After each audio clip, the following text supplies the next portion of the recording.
sebab anugerah-Mu ku ada, karena kasih-Mu Tuhan Yesus. Ku berterima kasih buat kasih rahmat-Mu. Terima kasih Yesus, Yesus. Terima kasih, hanya anugerah-Mu buat hidupku sekarang. Ku kan memuji-Mu selamanya.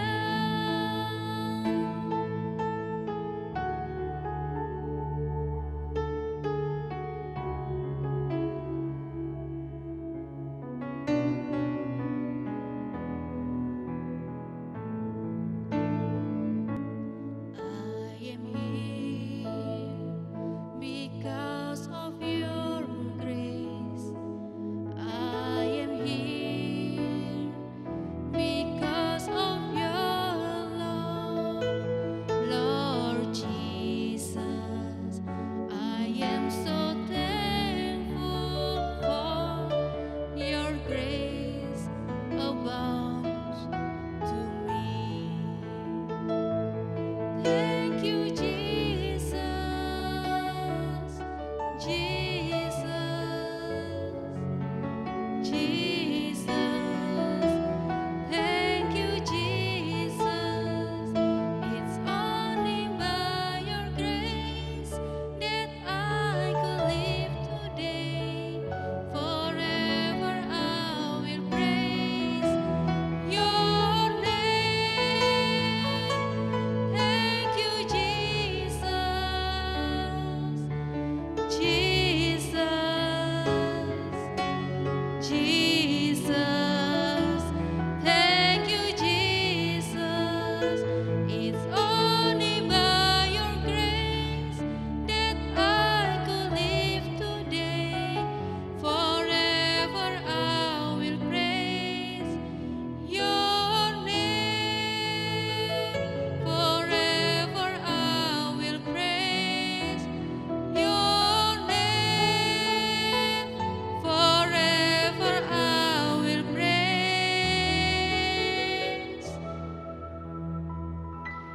your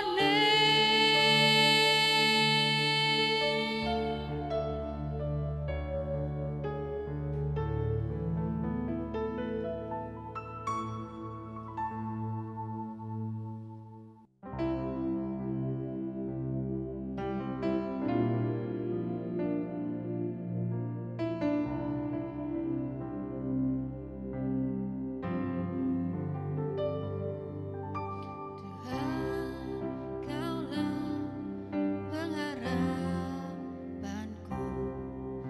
Ku percaya hanya kepadamu, Yesus Allah perlindunganku. Engkau yang selalu ku puji. Tuhan, Kaulah pengharapanku. Ku percaya hanya kepadamu, Yesus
Selamat pagi, berjumpa lagi di dalam Daily Devotion. Kita akan berdoa terlebih dahulu.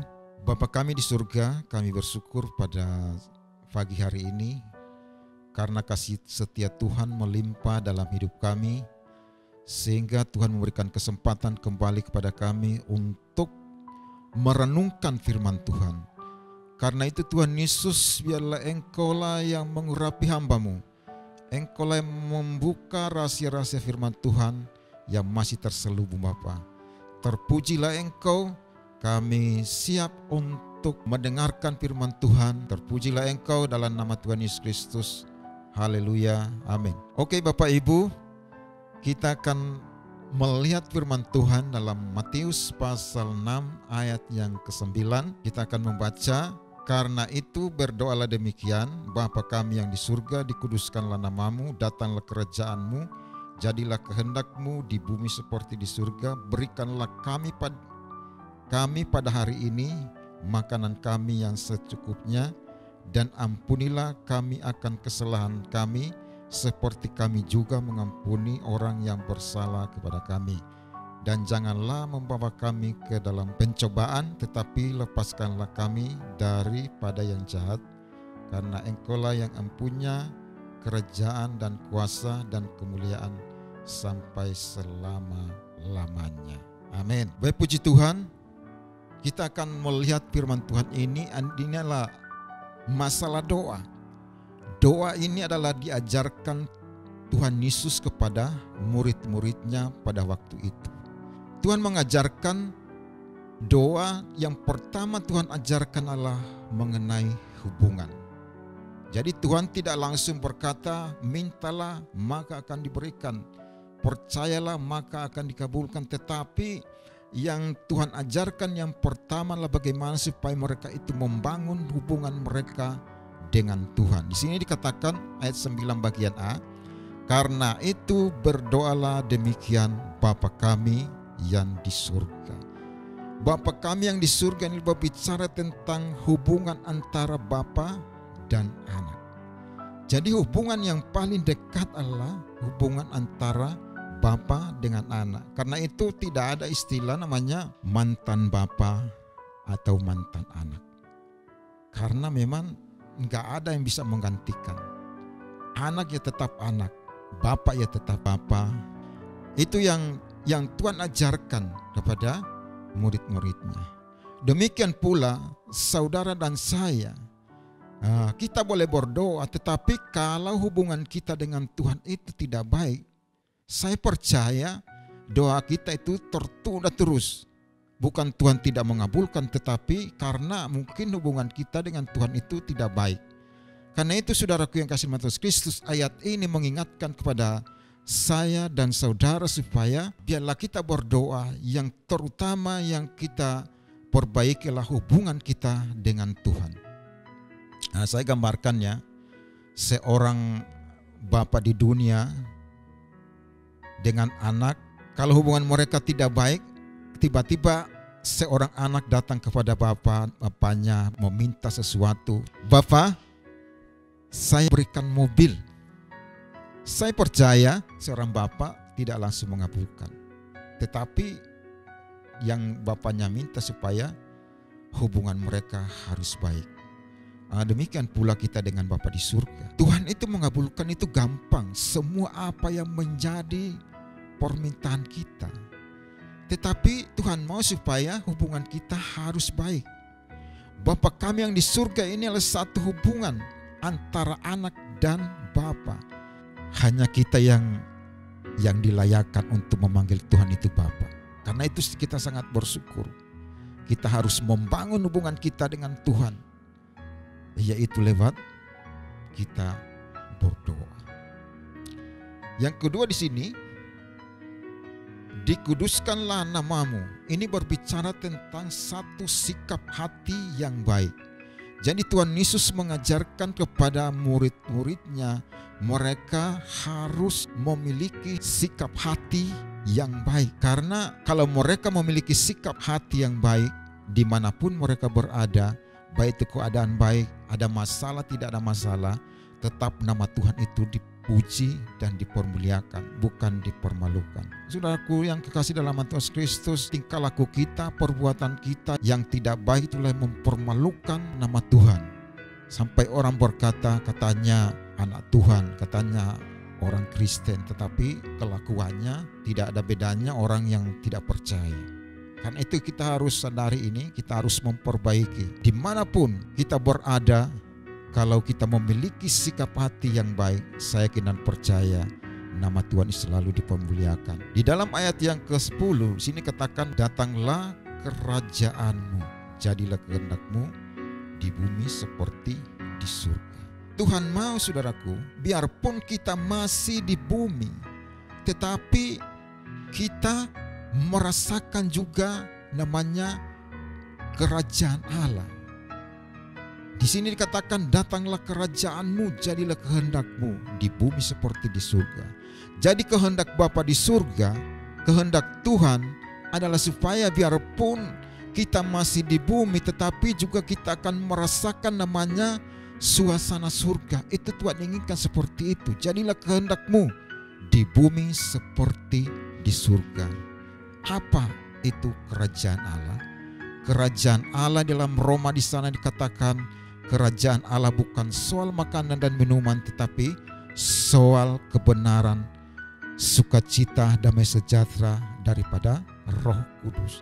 Saudaraku, kalau kita hidup dalam kebenaran, saya yakin dan percaya damai sejahtera, sukacita itu akan mengikuti. Kalau kita hidup dalam kebenaran, dan itulah kita bisa nikmati. Amin Bapak Ibu. Jadi Tuhan mau saudaraku, biarlah kita juga merasakan namanya kerajaan Allah seperti di surga, biarpun kita di bumi. Itulah kehendak Allah itu. Karena itu kita harus lakukan, kita harus praktekkan, sehingga kita akan mengalami seperti yang Tuhan mau. Kalau kita tidak melakukannya, Tuhan juga tidak memaksa, dan itu tujuannya lah, sebenarnya lah untuk saudara dan saya juga. Di dalam ayat yang ke-11, berikanlah kami pada hari ini makanan kami yang secukupnya. Jadi inilah satu kebutuhan manusia. Saudaraku yang kasih nama Tuhan Kristus, kenapa masalah kebutuhan ini jatuh sampai poin yang kelima? Karena Tuhan itu sanggup melakukan. Yang Tuhan inginkan adalah bukan soal pengabulan doanya, tetapi yang Tuhan inginkan adalah supaya kita itu memiliki hubungan yang baik dengan Tuhan. Masalah untuk dia mengabulkan doa itu gampang itu. Yang penting hubungan kita dengan Tuhan itu baik. Ini ayat yang ke-11, ayat yang ke-12, dan ampunilah kami akan kesalahan kami seperti kami juga mengampuni orang yang bersalah kepada kami. Ini masalah pengampunan ini. Saudaraku, ini rasanya berat. Tetapi saudara dan saya sebagai anak-anak Tuhan, sebagai orang yang taat kepada Tuhan, ini mau tidak mau ini harus kita lakukan. Karena inilah kewajiban bagi kita sebagai anak-anak Tuhan. Karena ini mau tidak mau kita harus lakukan. Berbicara tentang pengampunan, ada yang berkata kita harus melupakan. Saya percaya kita tidak bisa melupakan. Karena banyak orang yang pernah berbuat salah ya, itu sampai kapanpun itu teringat, gak bisa dilupakan. Tetapi saya lebih setuju kalau kita merelakan. Seperti Tuhan Yesus rela untuk menebus dosa manusia.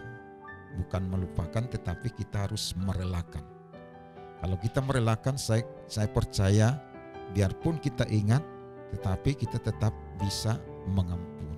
Ayat yang ke-13, dan janganlah membawa kami ke dalam pencobaan, tetapi lepaskanlah kami daripada yang jahat, karena Engkaulah yang empunya kerajaan dan kuasa dan kemuliaan sampai selama-lamanya. Tuhan itu Maha tahu kemampuan saudara dan saya. Tanpa Tuhan yang memberikan satu kekuatan kepada kita, kita tidak mampu untuk menghadapi masalah. Karena itu dalam ayat yang ke-13 ini, di sini mengatakan janganlah membawa kami ke dalam pencobaan. Karena memang manusia tidak kuat. Tanpa Tuhan yang memberikan kekuatan, maka manusia itu tidak mampu. Karena itu, Bapak Ibu, biarlah firman Tuhan ini menjadi satu landasan setiap hidup kita. Jadi kesimpulannya adalah hanya Tuhanlah satu-satunya untuk menjadi satu harapan kita. Tidak ada pengharapan lain. Karena itu, kalau kita tahu bahwa hanya Tuhan yang menjadi satu harapan bagi kita, mari kita akan melakukan apa yang menjadi bagian kita dan Tuhan juga melakukan bagiannya. Tuhan memberkati, sampai di sini firman Tuhan. Kita akan mau berdoa. Bapa di surga, kami bersyukur karena Tuhan sudah menyatakan kasih-Nya, kuasa-Nya dalam hidup kami, sehingga kami boleh mendengarkan firman Tuhan. Biarlah firman Tuhan yang singkat ini memotivasi setiap orang yang mendengar, terutama jemaat Lusai. Biar lewat firman Tuhan ini mereka bisa dibangkitkan, dikuatkan, dan memberikan selalu pengharapan hanya kepada Tuhan. Terpujilah Engkau di dalam nama Tuhan Yesus Kristus. Biarlah berkat Allah memberkati seluruh jemaat-Mu, baik itu dalam usaha pekerjaan mereka, apapun yang mereka kerjakan, Tuhan buat berhasil mulai saat ini sampai Tuhan datang dua kali, dalam nama Yesus. Haleluya, amin. Baik Bapak Ibu, sampai berjumpa dalam Daily Devotion. Tuhan Yesus memberkati Bapak Ibu.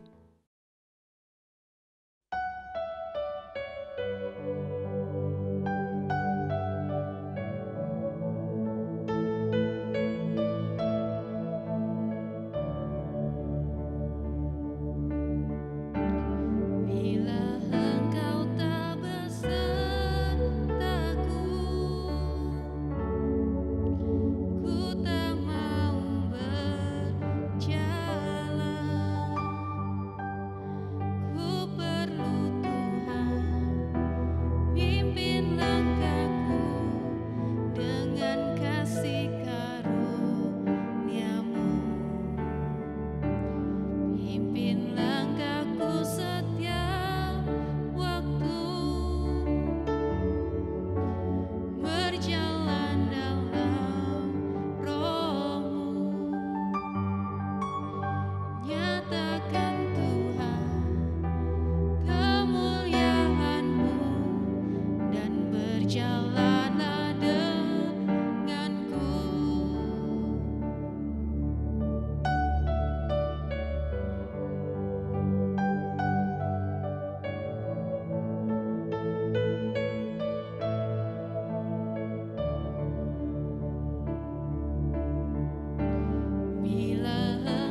Jalanlah